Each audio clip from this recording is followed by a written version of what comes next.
മുഖ്യമന്ത്രിമാരുടെയും മന്ത്രിമാരുടെയും ഒക്കെ വാർത്താ സമ്മേളനങ്ങൾ കേരളത്തിൽ പതിവ് സംഭവമാണ്. മുഖ്യമന്ത്രി, മന്ത്രിമാർ, അവരുടെ വകുപ്പുകൾ നടപ്പാക്കുന്ന കാര്യങ്ങൾ, സർക്കാരിൻ്റെ പ്രവർത്തനങ്ങൾ എല്ലാം ജനങ്ങളെ അറിയിക്കുന്നത് വാർത്താ സമ്മേളനങ്ങളിലൂടെയാണ്. നേരത്തെ കുറച്ച് മാധ്യമങ്ങൾ മാത്രമേ ഉണ്ടായിരുന്നുള്ളൂ, പത്രമാധ്യമങ്ങൾ. ആ സമയത്ത് വിരലിൽ എണ്ണാവുന്ന മാധ്യമപ്രവർത്തകർ മാത്രമാണ് വാർത്താ സമ്മേളനങ്ങളിൽ പങ്കെടുക്കാറുള്ളത്. അതിനുശേഷം ദൃശ്യമാധ്യമങ്ങൾ വന്നു. ദൃശ്യമാധ്യമങ്ങൾ വന്നതിന് ശേഷം 2002 മുതൽ തിരുവനന്തപുരത്ത് വിവിധ ന്യൂസ് ചാനലുകളിൽ പ്രവർത്തിച്ച ഒരാളാണ് ഞാൻ. 2 ചാനലുകളുടെ ബ്യൂറോ ചീഫായി പ്രവർത്തിക്കുകയും ചെയ്തിട്ടുണ്ട്. ആ ഘട്ടങ്ങളിലൊക്കെ ഏകദേശം 10-20 വർഷം വാർത്താ സമ്മേളനങ്ങളിൽ പങ്കെടുത്ത ആളാണ് ഞാൻ. അന്നൊന്നും കാണാത്ത ഒരു രീതി വി.ഡി. സതീശൻ മുഖ്യമന്ത്രിയായപ്പോൾ വന്നിരിക്കുന്നു എന്നതാണ് ഇന്ന് പുറത്തു വന്ന വാർത്തകളും ദൃശ്യങ്ങളും വ്യക്തമാക്കുന്നത്. അത് മറ്റൊന്നുമല്ല, മുഖ്യമന്ത്രിമാരുടെയും മന്ത്രിമാരുടെയും ഒക്കെ വാർത്താ സമ്മേളനങ്ങളിൽ മാധ്യമപ്രവർത്തകരുണ്ടാകും. അതോടൊപ്പം തന്നെ ദൃശ്യമാധ്യമങ്ങളുടെ ക്യാമറ ടീമും ഉണ്ടാകും. ഇപ്പോൾ സോഷ്യൽ മീഡിയയും കൂടി സജീവമായതോടുകൂടി സോഷ്യൽ മീഡിയ ടീമും കൂടി വാർത്താ സമ്മേളനത്തിൽ പങ്കെടുക്കാറുണ്ട്.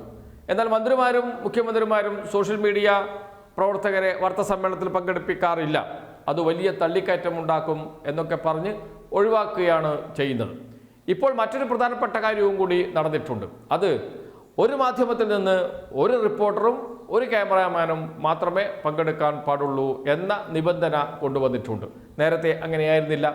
ഒരു മാധ്യമ സ്ഥാപനത്തിൽ നിന്ന് 1-2 റിപ്പോർട്ടർമാർ വരാറുണ്ട് പല ചോദ്യങ്ങളും ചോദിക്കുന്നതിന് വേണ്ടി. അതൊക്കെ പതിവ് സംഭവങ്ങളാണ്. എന്നാൽ ഇത്തവണ UDF സർക്കാർ അധികാരത്തിൽ വന്നതിന് ശേഷം മുഖ്യമന്ത്രിയുടെ വാർത്താ സമ്മേളനത്തിൽ ഒരു മാധ്യമ സ്ഥാപനത്തിൽ നിന്ന് ഒരു റിപ്പോർട്ടർ പങ്കെടുത്താൽ മതി എന്ന് തീരുമാനിച്ച് വിവരം കൊടുക്കുകയും ചെയ്തിരുന്നു. വലിയ പ്രതിഷേധമൊന്നും എവിടെ നിന്നും ഉയർന്നു വന്നില്ല. അത് ശിരസാ വഹിച്ച് മുന്നോട്ട് പോവുകയാണ് നമ്മുടെ മാധ്യമപ്രവർത്തകർ ചെയ്യുന്നത്. ഇപ്പോൾ ഇതാ മറ്റൊരു വാർത്ത, നേരത്തെ പറഞ്ഞതുപോലെ അത് മറ്റൊന്നുമല്ല, മാധ്യമപ്രവർത്തകരുടെ ചോദ്യങ്ങൾ. ആ ചോദ്യങ്ങൾ പലപ്പോഴും രാഷ്ട്രീയ നേതൃത്വത്തെ, അതോടൊപ്പം തന്നെ മന്ത്രിമാരെ, മുഖ്യമന്ത്രിമാരെയൊക്കെ വല്ലാതെ അലോസരപ്പെടുത്താറുണ്ട്.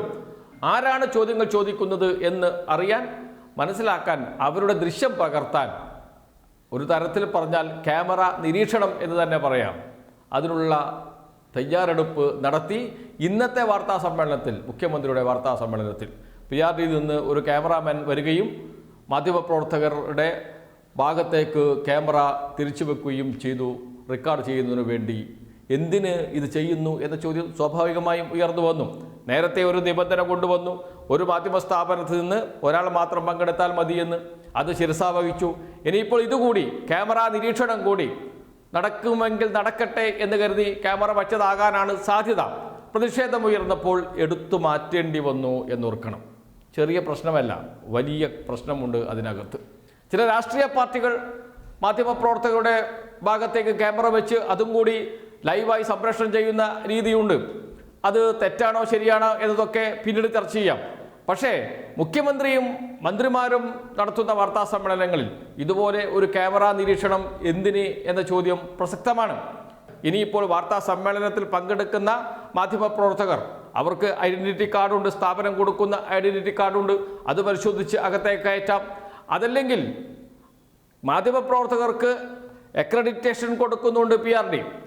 അക്രഡിറ്റേഷനുള്ള മാധ്യമപ്രവർത്തകരെ മാത്രമേ വാർത്താ സമ്മേളനത്തിൽ പങ്കെടുപ്പിക്കുകയുള്ളൂ എന്ന തീരുമാനമെടുക്കാം സർക്കാരിന്. PRDക്ക് അത്തരമൊരു തീരുമാനമെടുക്കാം, അതിലും തെറ്റില്ല. കാരണം ഇപ്പോൾ VIP-മാർ വരുമ്പോൾ, പ്രധാനമന്ത്രി വരുമ്പോൾ, രാഷ്ട്രപതി വരുമ്പോൾ, കേന്ദ്രമന്ത്രിമാർ വരുമ്പോൾ ഒക്കെ അക്രഡിറ്റേഷനുള്ള മാധ്യമപ്രവർത്തകർക്ക് മാത്രമേ പ്രവേശനമുള്ളൂ. ഒരു സ്ഥാപനത്തിൽ 4-5 അക്രഡിറ്റേഷനുള്ള മാധ്യമപ്രവർത്തകർ ഉണ്ടാകും. അവരെ പങ്കെടുപ്പിക്കാം, അവർ മാത്രം വന്നാൽ മതി എന്ന് പറയാം, അവരുടെ കാർഡ് കാണിക്കണം എന്ന് പറയാം. അതിനൊന്നും തെറ്റില്ല. അത്തരം നിയന്ത്രണങ്ങളൊക്കെ ആവശ്യമാണ് സെക്രട്ടേറിയറ്റിൽ. ചെറിയ നിയന്ത്രണം വരുത്തിയപ്പോൾ വലിയ കുറ്റം പറഞ്ഞതാണ് പിണറായി വിജയനെ. ആലോചിച്ച് നോക്കണം, അവരാണിപ്പോൾ ഇത്തരം നിരീക്ഷണങ്ങളൊക്കെ നടത്തുന്നത് എന്നത് വിരോധാഭാസമായി മാറുന്നുണ്ട്. U-turn അടിക്കുക എന്നത് ഈ സർക്കാരിൻ്റെ മുഖമുദ്രയാണ്. അതാണ് ഇവിടെയും കണ്ടത്. പക്ഷേ മാധ്യമപ്രവർത്തകരുടെ ദൃശ്യം പകർത്തുക എന്നത് ചരിത്രത്തിലാദ്യമായിട്ടാണ് ഉണ്ടായത്. പ്രതിഷേധമുയർന്നു മാധ്യമപ്രവർത്തകരുടെ ഇടയിൽ നിന്ന്.